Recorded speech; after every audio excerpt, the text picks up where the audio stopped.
တို့ဤ ပြန်နားထောင်ကြည့်မယ်နော် ဟုတ်တယ် နားထောင်ကြည့်မယ်နော် ဟုတ်ကဲ့ပါဟော 我的生日是7月11号。 တရှားလေး အဖြေက A လား B လား C လား 是7月11号。 နား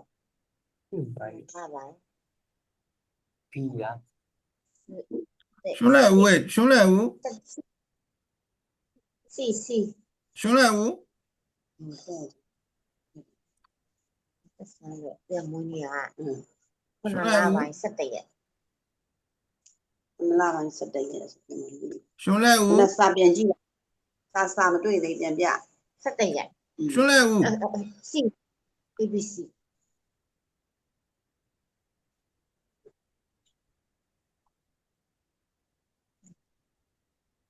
我的生日是7月11号。 စီ 我的生日是7月11号。 A လား B လား C လား စီ ပါ ရရနော်နားထောင်လို့မရဘူးလား ဟုတ်ပါ ရတယ်တိတ် ဥမာရပြီ ဟုတ်နားထောင်လို့မရဘူးလားစာမြင်မှသိရလား စာမြင်မပို့သိတယ်ဘူးတိတ်မကြွအောင် ဒီဟာမြင်မှသိရလား ဟုတ်တယ် အဲ့လိုမရဘူးရော ဟုတ်တယ်နားမဝတယ် အဲ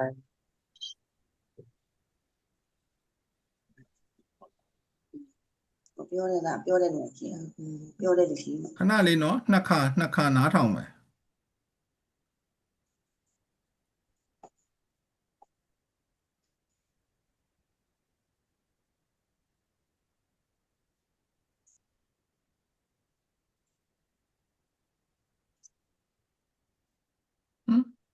အော်ဒုက္ခပဲ sorry မှားလို့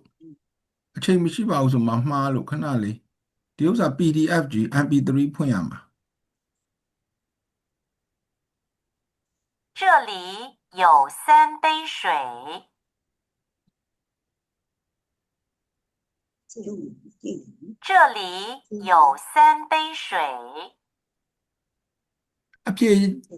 တိလား A လား B လား C လား ကြည့်လီပါယူဆန်း 这里有3杯水。 သုံးခွက် သုံးပဲ 这里 စီပဲ 有3杯水。 နားထောင်လို့ရလား သိရှိရပါတယ် ဟုတ်အဖြေက A လား B လား C လားလို့ तू နှစ်ခါရွတ်တယ် तू က 这里有3杯水。 တော့စီ 这里有3杯水。 ကြက်လီကိုစိတ်ရွှေ ရလားရတယ် ရ နော် ပါတယ် တော့ပါတယ် ဟော ကဲ13248တဲ့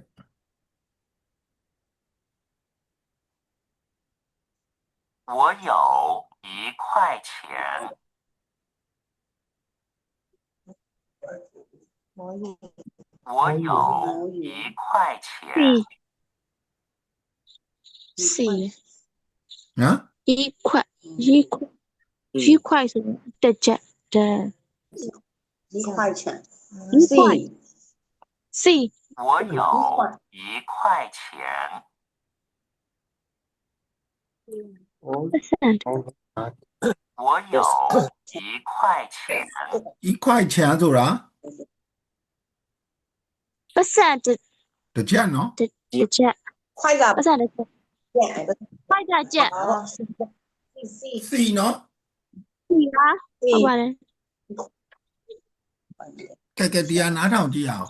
14500တဲ့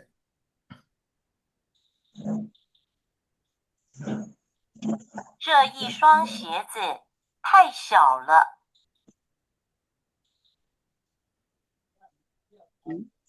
这一双鞋子太小了。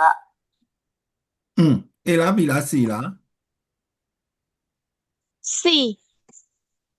ဘာဖြစ်လို့လဲ A 啦，上低啦，上，低你啊，吃老低啦，喷低啦，太小了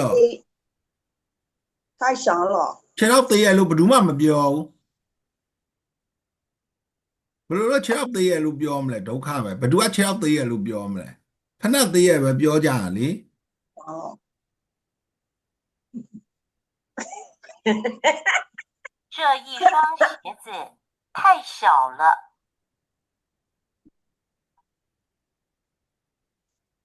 这一 C 双吧，鞋子是太小了。 A လား B လား C လား 是 C နော် C ဖဏကအရန်သေးရလို့ပြောတယ်ထိုက်ရှာလို့လို့ပြောတယ် 对， နော် 他好，ထိုက်ဆိုတာတင်ပြီးွားရင်နော်ထိုက်တို့ထိုက်ဆိုတာတင်ပြီးွားရင်ထိုက်ရှာလို့နော် OK， Okay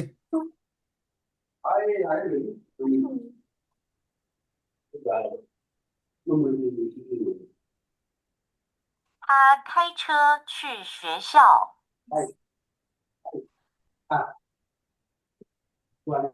他开车去学校。 ဘာပြောရလဲ ကျော် 教我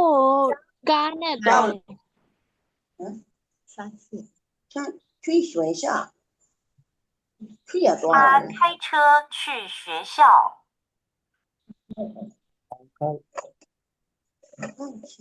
他开车去学校。就教我干那个，先去去学校的多了，哪里多了？你不，B B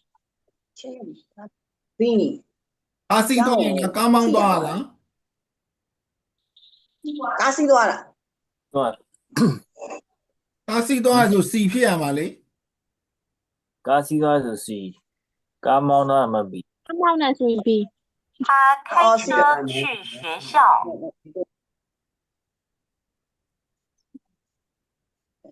他开车去学校。 ဘာပြောရလဲ အဲ့先然后哪西多了？ ဟာခိုင်း車လေ ခိုင်းချက် 开 ခိုင်းချက် 车啊，干嘛？ ခိုင်း車ကကားမောင်းတာနော် ခိုင်းချက်ကမောင်း 教我猫多嘞， ကားမောင်းတာနော်ခိုင်း車ကကြို့車ကြတော့မှကားစီးရနော်ကြို့ထိုင်တာလေကြို့車 ဟာဟာ Okay 哪西啊？改成了， ကဲမနေ့ကကြံတာလေးဆက်လုပ်အောင်နော် 好好， ကျွမ်းဆိုတာလှဲ့တာ 专属了对，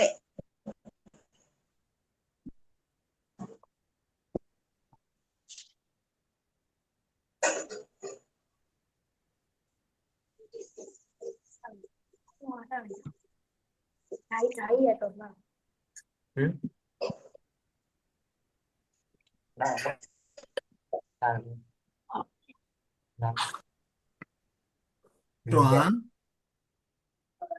专 玩 လှဲ့တာနော်ကျွမ်းဆိုတာလှဲ့တာ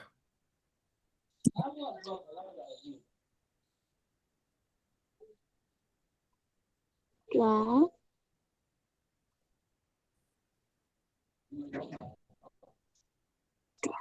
就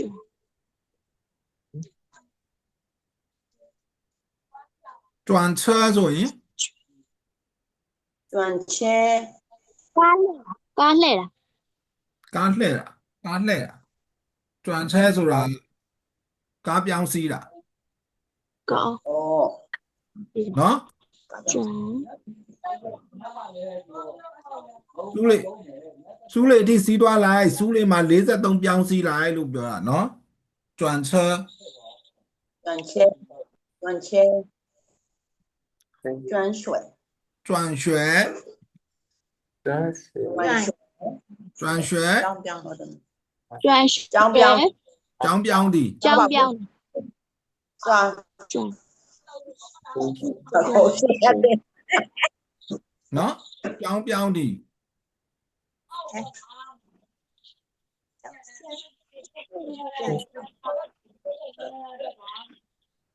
转账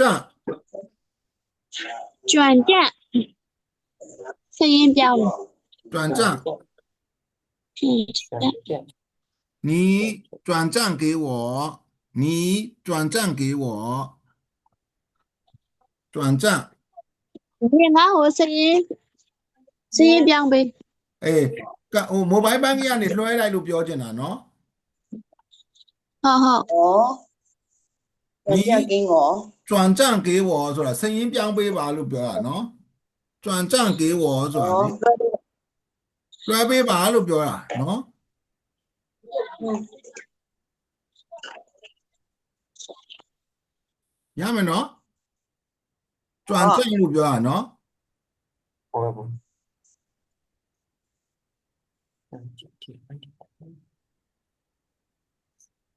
资是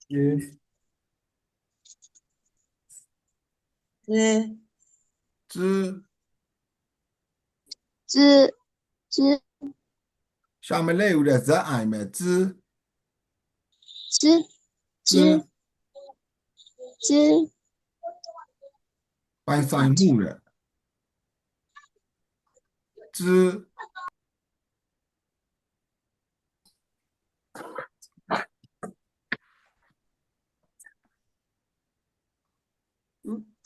中的，有病，资是ပိုင်ဆိုင်မှု资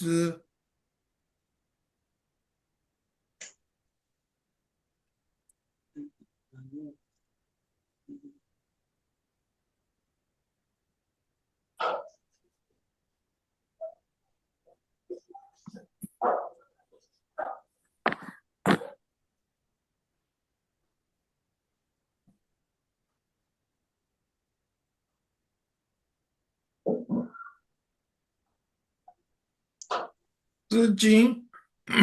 ဒီတလုံးသိရနော် 对呀，怎么可能？知知资金这样选，资金နော်金ရရွှေနော်资金ဆိုတာကရင်းနှီးငွေ 人民伟，ရင်းနှီးငွေ 人民伟，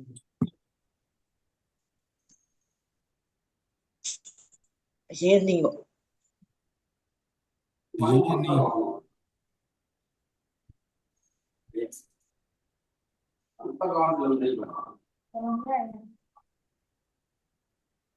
ါင်းဆိုမယ်နော်လျောက်亮亮资料料亮资料料အချက်အလက် 资料之类，资料အချက်အလက်给我他的资料给我他的的亮，资料给我我呗，你拿过我签了的呗，他的给我我你也签，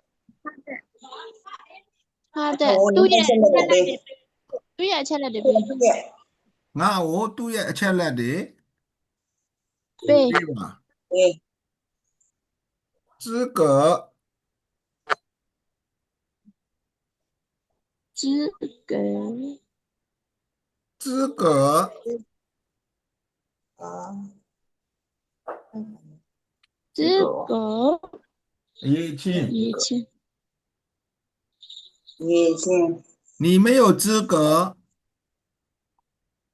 你也签不是？你看也签不行，你အရေးချင်းမရှိဘူး你没有资格နော်做我的ငါရဲ့တပည့်ဖြစ်ဖို့အရေးချင်းမရှိဘူးဒီလိုပြောချင်တာနော်资格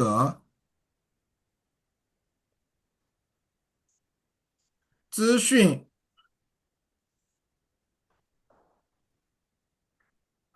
知县，资讯资讯，讯资讯，资讯资讯，资讯，သတင်းချက်လက် 资讯，资讯သတင်းချက်လက်သတင်းချက်လက် 连起来 နော် သတင်းချက်လက်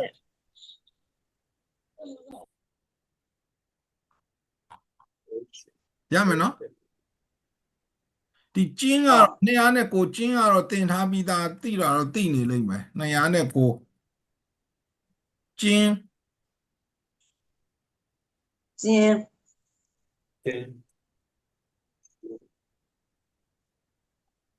ကျင်းဆိုတာ 水，ရွှေ 对 ပြောရနော်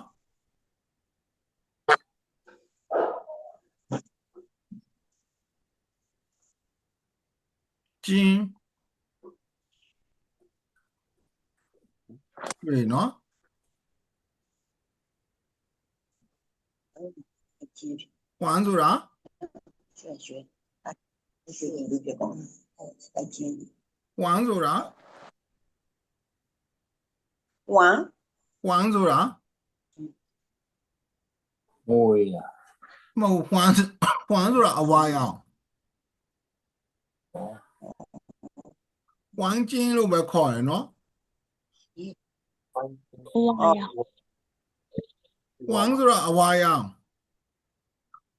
哇呀 နော်ဒီပိုင်းဆို 白 တာ 接 ပိုင်းဆိုတာ 啊，ဖြူရောင် 去了，就呀王王白接 ဖြူရောင်ကြတော့ 布拉蒂奶， ပိုင်းကျင်းဆိုတာပလက်တီနမ်ကိုပြောရနော်ရွှေဖြူ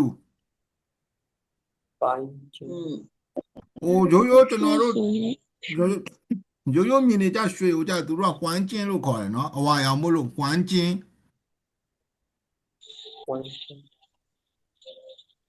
နော် 啊 နောက်တစ်ခုထည့်ရအောင်မယ် 哎呀没没没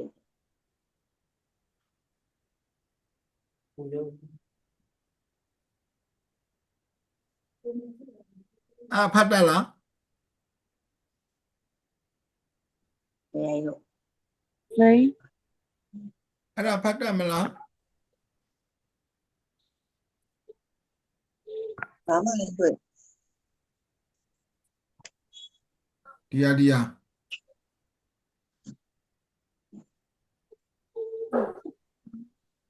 美金， မေကျင်းကမေကျင်းကဘာလဲ 对劲，美金， မေကျင်းကဘာလဲ 没知道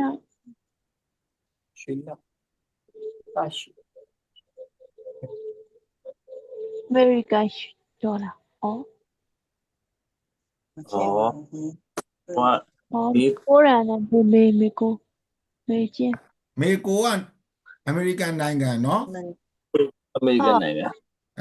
သူတို့ဒေါ်လာမာလို့သူတို့ဒေါ်လာမာလို့ဒီမှာရွှေတက်ပြီးတော့ခေါ်တာသူတို့ပတ်စံတစ်မျိုးတည်းကိုပဲ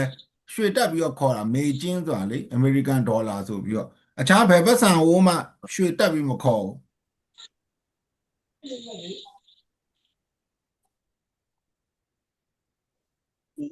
ကျင်းချန် 哦，了，金钱真然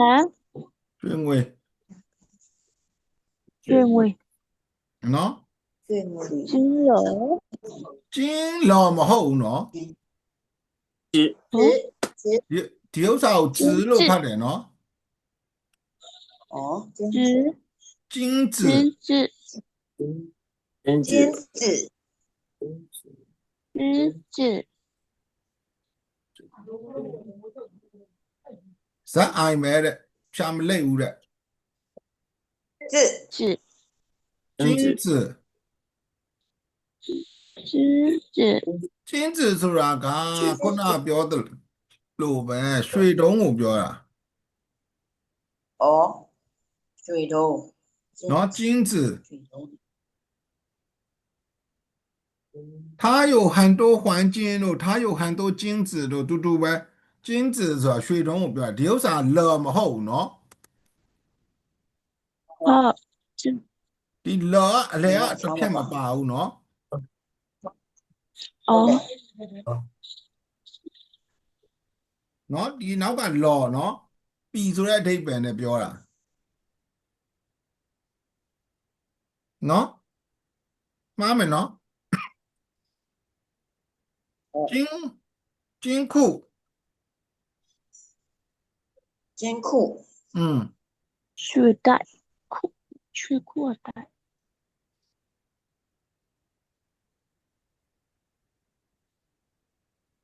ညာရဲမပတ်တော့ 间房，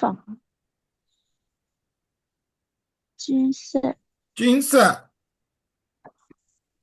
血呀，这样银色ဆိုရင် 寻个 ရင်းကငွေเนาะရင်းကငွေ 我呀，ငွေရောင်金色银色เนาะ黄色ဆိုရင်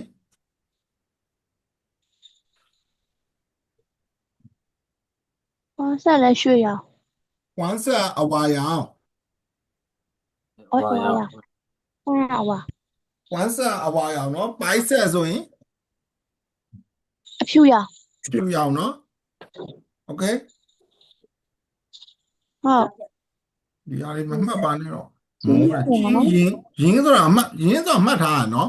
金银ဆိုတာရွှေငွေပေါ့ ဟုတ်တယ်နောက်ကြ ဘာနောက်ကြလဲ ဟုတ်ဖုန်းတစ်လုံးကနောက်ကြနေနဲ့စာနေပြီးတော့ဒီဘက်ကလိုက်ပူးကြည့် ကဲနောက်ဆုံးတစ်လုံး fake 肺230နောက် 肺 အဲ့ 呀， ဒါ fake 东西，费用费用အသုံးစရိတ်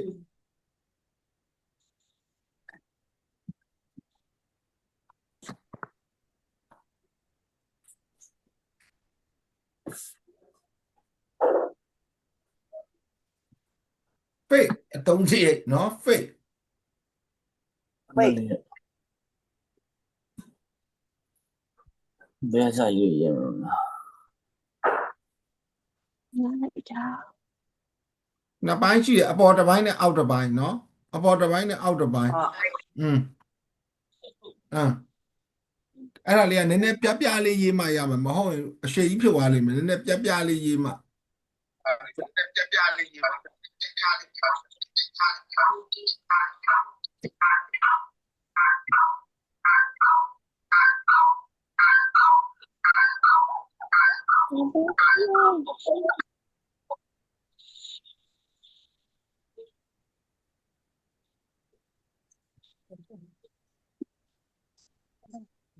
消费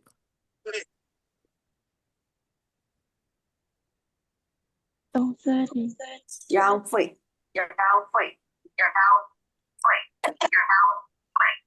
消费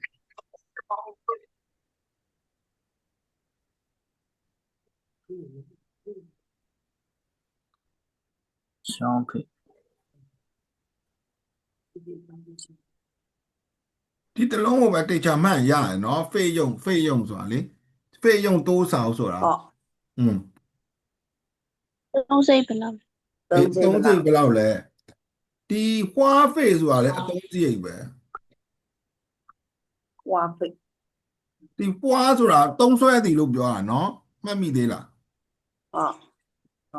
အခြားအဓိပ္ပာယ်ကမူရင်းအဓိပ္ပာယ်ကပွားဆိုတာ ပန်း ပန်းเนาะပန်းเนาะဒီမှာသုံးဆွဲသည်လို့လည်းပြောရဲ花费ဆိုတာအသုံးစရိတ်เนาะ အသုံးစိတ် ဒီဟာရော ဖိဖိ ပြန်ပေး ပြန်费啊 ဟုတ်ပါဘူးပြည့်စစ်ပြန်ဖိပြန်ဖိဒီတာက 那是你那个， ဖိဖိ 水费水ဖိ ရေးမိတာ ရေဘိုးရေဘိုး ရေဘိုး 水ဖိဖေးရသုံးစိတ်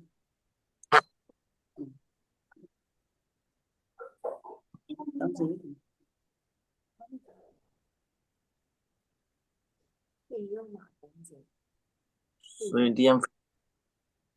水电费，水电费，水电费，米波米波，ဒီဘုံမီဘုံနော်အိမ်ငိုင်းမေးတယ်လေဆွေ电费ဘယ်လောက်ကျတယ်လဲလို့နော်水电费，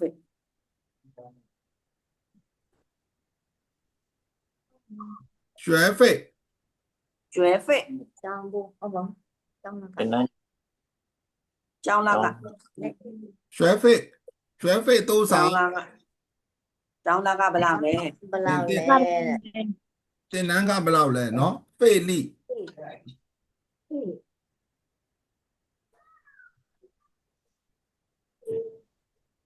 张波，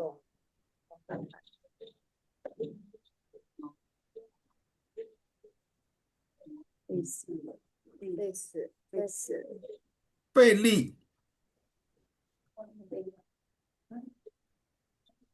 费力，အားကုန်ပြီနော်费力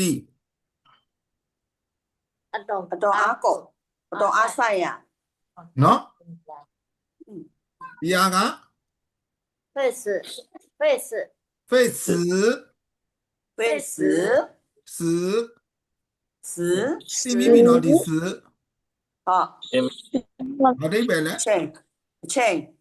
费时ဆိုတော့ 劝工，好不？ ချိန်ကုန်ပြီ 劝工，见过了，含费时ဆိုရင် 费劝员工，钱员工，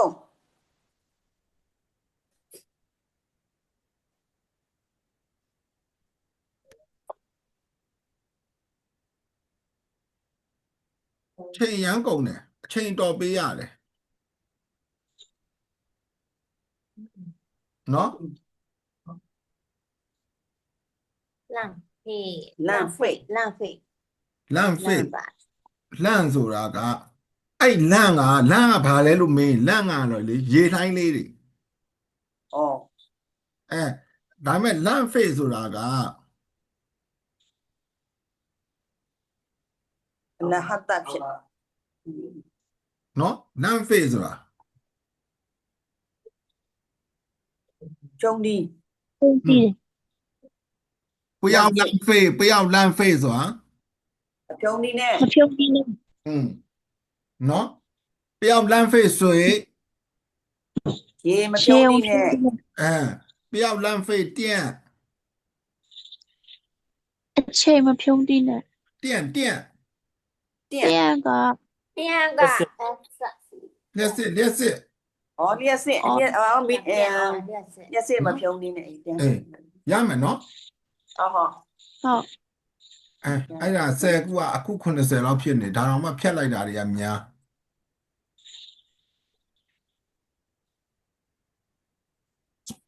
ဒီဟာနောက်မှပြန်ရေးလိုက်တော့ရေးလိုက်ပါမယ်资ဆိုတာပိုင်ဆိုင်မှု金ဆိုတာရွှေ费ဆိုတာစရိတ်哎，是耶，ဟော资资金金费金费费和费费，费对请坐请就，请就，坐下坐下，坐下，坐下坐车坐车，坐下坐船坐坐船，坐火车坐火火车，坐飞机坐飞飞机，他坐在哪里他坐在哪里？坐等坐坐站站站站好站好站好车站车站站火车站火车火站，公车站公车站，写写写字写字写日记写日记写日记写日记写下来写下来，下来字字字三字三字汉字汉字汉字典字典字字典母字母字母字画这画句话打字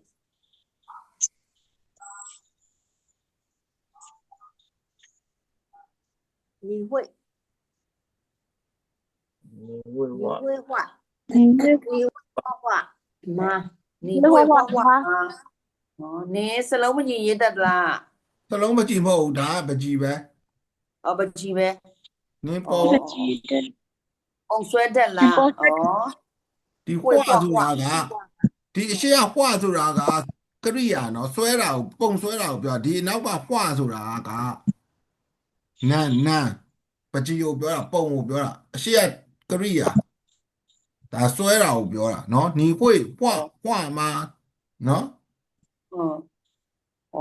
ဆွဲတာဟိုကပုံပြောတာ နော်မတူဘူးနော်စလုံးကတူနေတယ်တာ စ 字 လုံးတူ杂志打字，当天当天当时当时当年当年当地当地当前当前当面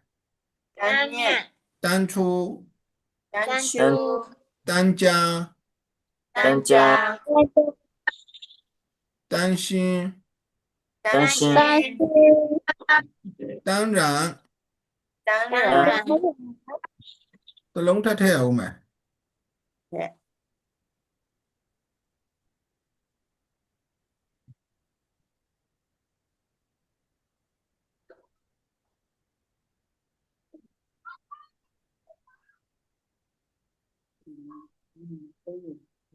ဘယ်လိုဖတ်မလဲ 散单တန့် 散蛋တန့်လို့ဖတ်မယ်နော် 上蛋散蛋上蛋我散蛋了我上蛋了上当了，我上当了。哦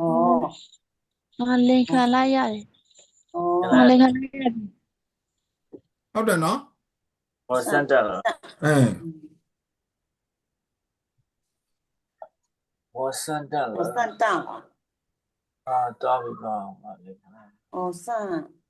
我上茶茶的，蛋 我စူထားတဲ့ 蛋了茶的当了。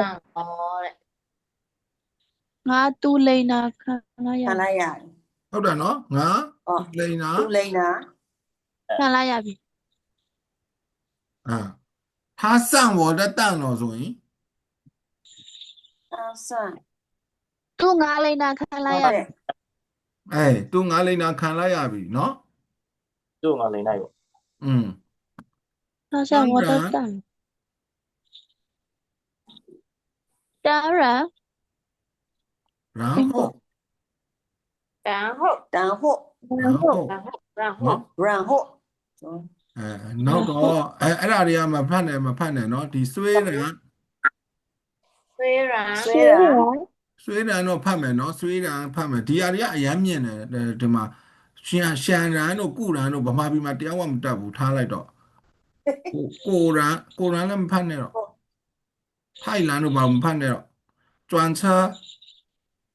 转车转学转学转站软件转站 အချိန်မလောက်တော့ဘူးဒီလောက်ပဲမစိုးနိုင်တော့ဘူးရမယ်နော် ဟုတ်ကဲ့ပါ ဟို less than 1 minute ဖြစ်နေပြီ OK，谢谢。 ဟိုစလုံး250အထိရောဒီလိုပဲသွားလိုက်အောင်မယ်မှီလောက်တယ်စလုံး250အထိရော3-4ရက်လောက်ပဲကြံလာဆိုတော့နည်းနည်းအန်ချိတ်ထားလိုက်ပြီးရင်တော့အဲ့ခုနပြောတဲ့ဒီလိုမျိုး listening လေးပါလေးလုပ်ပေးမယ်လေ 好的。恭喜 နော် 好。 250အထိတော့အမှန်3လနဲ့250ကပြီးတယ်ဟိုလုတ်ဒီလုတ်နဲ့ဖြတ်တာလေးနည်းနည်းရှိရတယ်ဆိုတော့ နော် ဟုတ်ဟုတ် 36ရက်တောင်ရှိတာဟို12ပတ်ကိုလေတစ်ပတ်ကို3ရက်နှုံးနေဆိုတော့လေ36ပတ်တောင်ရှိရလေ